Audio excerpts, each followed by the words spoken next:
Cette Vuelta aura décidément permis à nombre de coureurs de glaner leur première victoire sur un grand tour. Après Mersmans, Calmejean, Yates, Lagoutin, De la Cruz, Keikeler, Conti, Racing, Drucker et Frank, au tour de Magnus Cort Nielsen de lever pour la première fois les bras sur une épreuve majeure. À seulement 23 ans, le Danois a eu le sang-froid d'un vieux briscard pour régler le sprint à Gandia. Troisième victoire d'étape pour la formation Orica Bike Exchange sur cette Vuelta.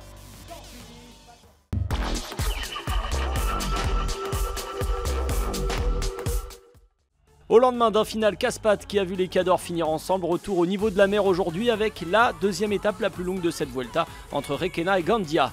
200 km et une seule côte répertoriée, un final pour les sprinteurs qui restent en course. D'ailleurs, ce devrait être la dernière opportunité avant Madrid de voir une arrivée groupée. Il fait chaud sur les routes de cette Vuelta ce jeudi, ce qui n'empêche le groupe d'échappée parti dès le 6e kilomètre de parcourir 41 km dans la première heure. On retrouve 5 hommes à l'avant, le japonais Beppu, l'italien Cattaneo, les français Roland, encore lui, et Jauregui, mais également le belge Warweg. L'échappée prend près de 7 minutes d'avance, mais à 100 km de l'arrivée, le peloton décide de réagir pour revenir petit à petit. Ce sont les Giant Alpecin qui roulent à l'avant du peloton avant d'être épaulés par les équipes Quick-Step et les Movistar.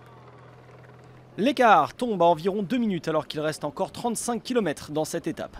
À l'avant, les échappés ne veulent pas se résigner et roulent à nouveau plus fort, trop fort même pour l'italien Cattaneo de la Lamprey qui lâche prise. Les 4 rescapés de l'échappée du jour sont repris à 11,4 km de la ligne d'arrivée. On est quitte pour un sprint massif emmené par les Bora Argonne et les Giant Alpecin. Mais c'est un Orica Exchange qui se met en évidence, le jeune danois Magnus Cort Nielsen. Il devance sur la ligne l'allemand Nikias Arndt et JP Drucker.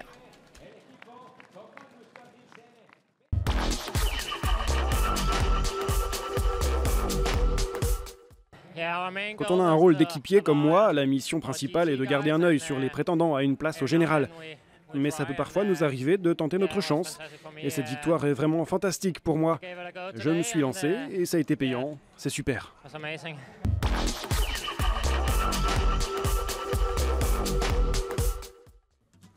Si les Français Quentin Jauregui et Pierre Roland ont fait partie de l'échappée du jour, on ne trouve qu'un seul tricolore dans le top 10, Lorenzo Manzin, 10e. Pas de piège pour les leaders du général, Nairo Quintana a passé la ligne bien au chaud dans le peloton. Il conserve le maillot rouge avec 3,37 d'avance sur Chris Froome. À 3 jours du défilé final à Madrid, Nairo Quintana dispose donc d'une avance confortable, un matelas qui devrait lui permettre d'appréhender sereinement le contre-la-montre individuel de vendredi. 37 km assez techniques le long des falaises et des plages du littoral valencien, de quoi faire le bonheur des spécialistes de la discipline.